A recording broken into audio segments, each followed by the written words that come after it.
ધંધા કરતા નહીં રહીએ કે બે ઘડી સત્સંગ સાંભળીએ, પ્રભુ ભજન કરીએ કે બે ઘડી સત્સંગ કરીએ. કે ધંધા કરતા ન રહીએ, બે ઘડી સત્સંગ પણ સાંભળીએ. થોડી વાર આપણે સત્સંગ પણ સાંભળવો જોઈએ. એક બેન કે હું તો બહુ બીજી છું કે બીજા બેન કે મારે ચાલ ને સત્સંગમાં કે તો શાકભાજી કાપતી કાપતી કે હું તો બહુ બીજી છું. પેલી સત્સંગમાં જતી તો હું તમારા ભાઈ ત્રીજી છું કે હું બીજી કર્યા કરે, ચાલ ને સત્સંગમાં કે. પરંતુ સત્સંગ માટે બીજી ત્રીજી નહીં કરવું જોઈએ. બીજી તો બધા જ હોય છે. નાના છોકરા હોય છે એ હંમેશા બીજી જ હોય છે. એ જ ભણતા હોય છે, ટ્યુશન ભણવું ને એમાં ભણવામાં ટાઈમ નથી મળતો. પરંતુ છતાં પણ રમવાનો સમય કાઢી લે છે બાળકો.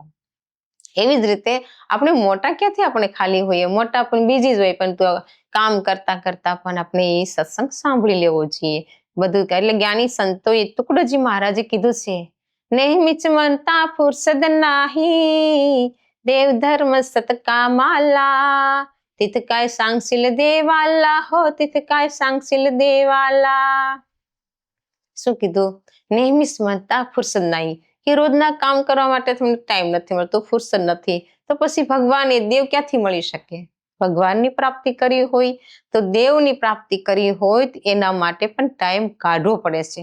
જેટલો આપણે ધંધા બિઝનેસને મહત્વ આપીએ છીએ એટલો આપણે આ સત્સંગને પણ મહત્વ આપવું જોઈએ. ત્યારે આપણે સત્યની પ્રાપ્તિ કરી શકીએ. એટલે જ્ઞાની સંતો કીધું છે, જબ તક રહેગી જિંદગી ફુરસત ન હોગી કામ સે, કુછ સમય નિકાલો પ્યાર કરો રામ સે. જ્યાં સુધી જીવન છે ત્યાં સુધી ક્યારે આપણે ટાઈમ નથી મળવાનો. કામ પૂરું કરવા જશું પરંતુ કામ ક્યારે પૂરું નહીં થશે, પરંતુ આપણે પોતે ખુદ પૂરા થઈ જશું પરંતુ કામ ક્યારે પૂરું નહીં થશે. એટલે માટે આપણે કામ કરતા કરતા પણ એવું એક ભગવાનનું જ્ઞાન છે, નામ છે, જો આપણે હંમેશા નામનું સુમિરન કરી શકીએ છીએ. સત્સંગ પણ આપણે સાંભળી શકીએ છીએ. જેમ કે ચોખા મેળાના માતા પિતા પણ બહુ ધાર્મિક વિચારના હતા. એ બીજાને ત્યાં નોકરી કરતા હતા, મજદૂરી કરતા હતા. એક શેઠને ત્યાં કામ કરતા હતા. એક દિવસ કહેવા લાગ્યા, મારે ભગવાનના દર્શન કરવા જવું છે.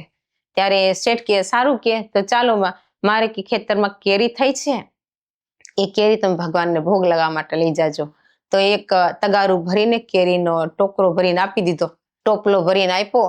તો એ બંને પતિ પત્ની ટોપલો લઈને જતા હતા. ચાલતા ચાલતા જઈ રહ્યા હતા અને ભગવાનના ગુણગાન ગાતા ગાતા જઈ રહ્યા હતા. ત્યારે એક બ્રાહ્મણ મળ્યો. બ્રાહ્મણ બહુ ભૂખ્યો હતો. કે છે મને કંઈક ખાવાનું આપો ને. તો આ લોકો કે અમે તો હલકી જાતિના છીએ, નીચ જાતિના છીએ, તમે કેવી રીતે લેશો? કાંઈ નહીં, મને બહુ ભૂખ લાગી છે, મને કંઈ ને કંઈ ખાવા આપો. ત્યારે એ ભાઈ કહેવા લાગે કરે આ તો શેઠની કેરી છે, કેમ આપીએ કે? તો બેન કહેવા લાગે કાંઈ વાંધો નહીં, બિચારો ભૂખ્યો છે તો એક કેરી આપી દો ને.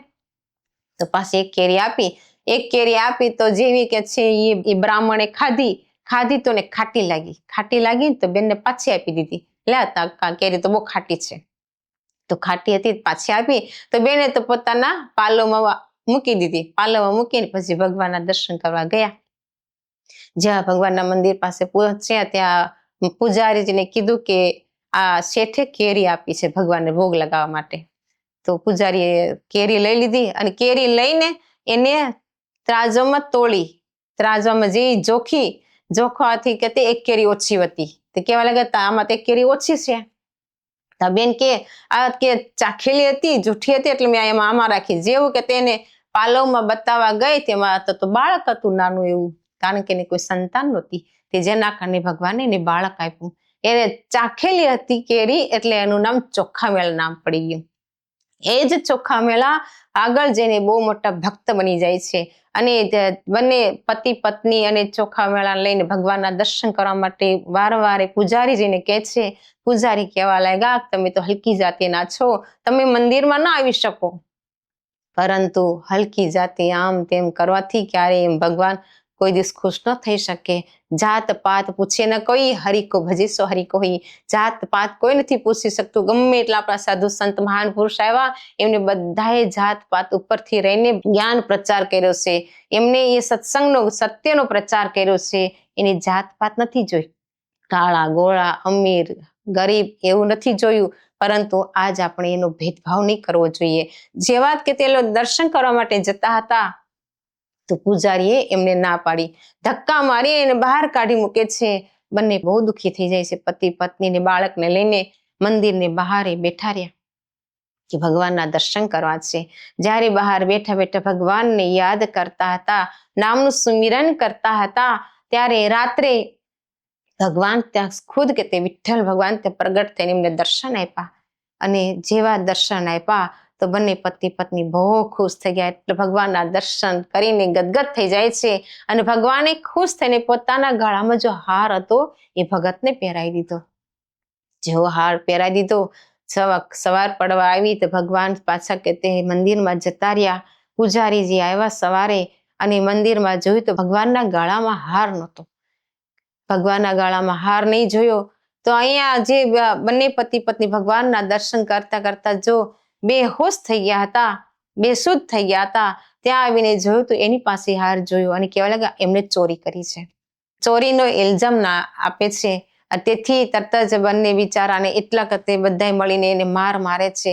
મારીને એ લોકોને પછી બળદની સાથે જોડે છે. જેવા બળદને મારીને હાંકવા માંડે છે તો લેકિન પરંતુ બળદ ચાલતો નથી, પગ પણ ઉઠાવતો નથી. મારીને જે બળદને એટલો કતે પોતે થાકી ગયા, પરંતુ ત્યારે બળદ એક ડગલું આગળ નહીં વધ્યા. ત્યારે ભગવાન વિઠ્ઠલ સ્વયં આવે છે અને કીધું કે તો એ મૂંગા પ્રાણીને શું કામ મારી રહ્યા છો? અને આ લોકો એની ચોરી નથી કરી, તો મેં તો ખુદ કેને એમને આ હાર આપેલો તો પ્રસાદમાં, અને તમે લોકો જાત પાતમાં લાગેલા છો, પરંતુ એનો શુદ્ધ પ્રેમ છે, એનો પ્રેમ છે એવો તમારો પ્રેમ નથી. આવો કે તેનો માત પિતાનો એને બાળકનો પ્રેમ જોઈને ભગવાન ખુદ કે તે પ્રગટ થયા હતા. પછી ચોખા મેળાને લઈને મંગળવેઢામાં આવી જાય છે. મંગળવેઢામાં ધીરે ધીરે એને માત પિતાનું પણ શરીર પૂરું થઈ જાય છે. અને ચોખા મેળા પણ ભગવાનની ભક્તિ કરે છે. નામદેવ મહારાજ પાસેથી એમને ગુરુ જ્ઞાનને પ્રાપ્ત કર્યું, નામને પ્રાપ્ત કર્યું, ખૂબ ધ્યાન કરે છે, શ્વાસોશ્વાસમાં નામનું સુમિરન કરે છે. અને ધીરે ધીરે પછી જ્યારે એ સમયમાં યવન રાજાનું કે તે શાસન હતું, યવન રાજામાં ત્યાં એક નિર્માણ થતું હતું, ભવનનું નિર્માણ થતું હતું. ભવનના નિર્માણમાં બધા જ મજદૂરો બહુ બધા કામ કરતા હતા અને એમાં યવન અધિકારીઓએ અમને પણ ચોખ્ખા મેળાને પણ જબરજસ્તીથી કામ પર લગાવ્યા. જ્યારે કામ બધા કરતા હતા અને સેન્ટરિંગ નું બધું કામ કરતા હતા અને છત ભરવાનું બધું કામ કરતા હતા, ત્યારે સેન્ટરિંગ તૂટી જેનાથી કેટલાય મજદૂરો મરી ગયા, દબાઈને મરી ગયા. એમાં ચોખા મેળા ભગત પણ એમાં હતો. પછી બહુ દિવસ પછી ભગવાન વિઠ્ઠલ નામદેવ મહારાજના સ્વપ્નમાં આવે છે.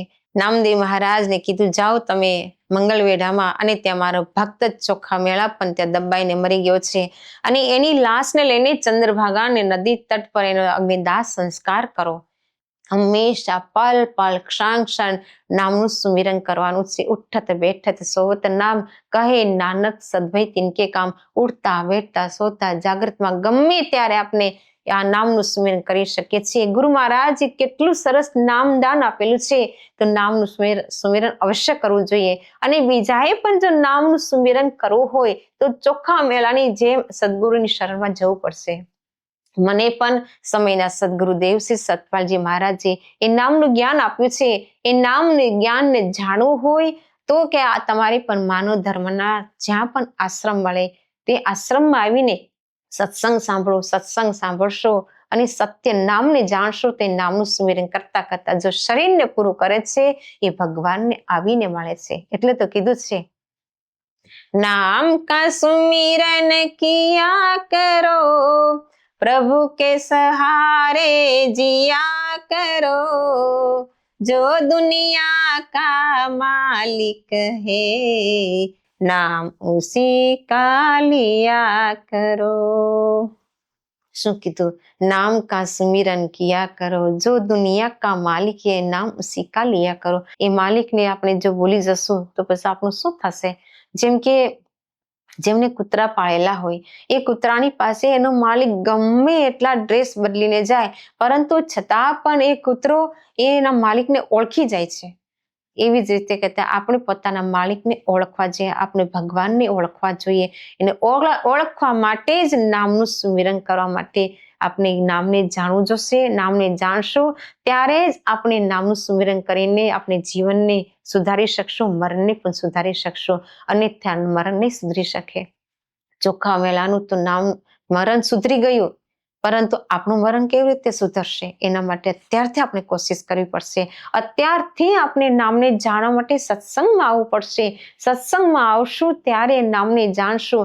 નામને જાણશું તો સુમિરન કરી શકશું, ધ્યાન કરી શકશું. આપણા શાસ્ત્રોમાં પણ નામની મહિમા ચારો યુગમાં બતાવ્યું છે, કીધું છે ચહુ યુગ ચહુ શ્રુતિ નામ પ્રભાવ નકલી વિશેષ નહીં આને ઉપાવ. કાલી વિશેષ નહીં આને ઉપાવ. ચહુ યુગ ચહુ શ્રુતિ નામ પ્રભાવ. ચારે યુગમાં શ્રુતિઓમાં બધા ધર્મશાસ્ત્રમાં નામની મહિમા બહુ જ ગાયેલી છે. અને એ કળિયુગમાં પણ નામ સિવાય કોઈ ઉપાય નથી. ગુલાબની ખુશ્બુ કેવી છે? એને ખુશ્બુ લેવાથી ખબર પડશે ગુલાબની ખુશ્બુ કેવી છે, અને ગુલદસ્તાની ખુશ્બુ કેવી છે, ખુશ્બુ લેવાથી ખબર પડે છે. એમ ખુશ્બુ કહેવાથી નથી ખબર પડતી. એવી જ રીતે નામ કે તે ખાલી બોલવાથી કહેવાથી નથી ખબર પડતી, પરંતુ નામને જાણવું પડે છે. જ્યારે ખુદ આપણે જાણશું ત્યારે જ ખ્યાલ આવે છે કે નામ કેવું છે. નામ માટે આપણે કે ભગવાન શ્રી રામચંદ્રજી રામાયણમાં બતાવે છે, નામ રૂપ ગતિ અકથ કહાની સમજત સુખ ધન પરત બખાની. શું કીધું?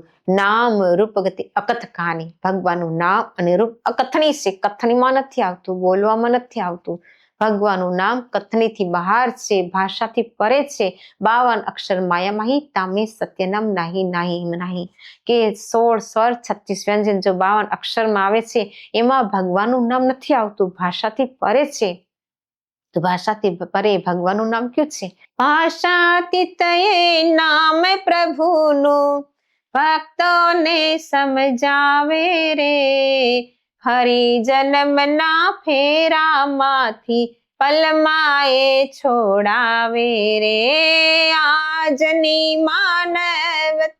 માનવતાને સતગુરુજી સમજાવે રે. હરિ જન્મના ફેરામાંથી પલમાએ છોડાવે રે. ભાષાથી તે નામ પ્રભુનું ભક્તોને સમજાવે રે. આજના સમયના સદગુરુ મહારાજ શ્રી સતપાલજી મહારાજ આજ બધા જ ભક્તોને જે ભાષાથી પરે છે એ નામને જણાવી રહ્યા છે. ફરી જન્મના ફેરામાંથી પલમાએ છોડાવી રે. વારે વારે જન્મવું, વારે વારે મરવું, એ જન્મ મરણના ચક્રમાંથી પલમાં એ છોડાવી રહ્યા છે નામનું જ્ઞાન આપીને. તો એ નામને જાણવું જોઈએ. આ જ નામ માટે ભગવાન શ્રી કૃષ્ણ મહારાજે કીધું છે, અવ્યક્ત અક્ષર ઇતિ યુક્તસ્તમમ એ પ્રાપ્યને નિવર્તન તે તદ્ધામ પરમાવા. અવ્યક્ત અક્ષર, અવ્યક્ત વ્યક્ત નથી કરી શકતું, બોલી નથી શકાતું. તો એવું નામ કયું છે? જો અજાર અમર અવિનાશી છે. ગીતામાં પણ એ કીધું અને રામાયણમાં પણ એ કીધું. જો કથની છે, અવ્યક્ત છે, અલગ છે, લખી નથી શકાતું, તો એ નામ કે તે ભાષાથી પર એ નામ કયું છે? જો બોલવામાં નથી આવતું, લખવામાં નથી આવતું, પરંતુ એ નામનો અનુભવ કરવાનો, એક્સપિરિયન્સ કરવાનો વિષય છે. જેમ કે અત્યારે ગરમ ગરમ હવા આવે તો એ ખબર કેમ પડી કે ગરમ હવા આવે છે? એ દેખાણી? ના, ગરમ હવા આપણે દેખાતી નથી, પરંતુ આપણે ચામડીના સ્પર્શથી આપણે ખ્યાલ આવે છે કે ગરમ ગરમ હવા આવે છે, ઠંડી ઠંડી હવા આવે છે. એવી જ રીતે કે ભગવાનના નામનો અનુભવ કરવાનો વિષય છે. એ ભગવાનના નામનો અનુભવ સમયના સદગુરુ કરાવે છે. મને પણ કરાયું છે, તો તમે પણ આવો અને તમે પણ એ નામનો અનુભવ કરીને સમયના સદગુરુ દ્વારા નામને જાણીને પોતાના જીવનને મહાન બનાવશો. બોલીએ શ્રી સદગુરુદેવ મહારાજ કી જય.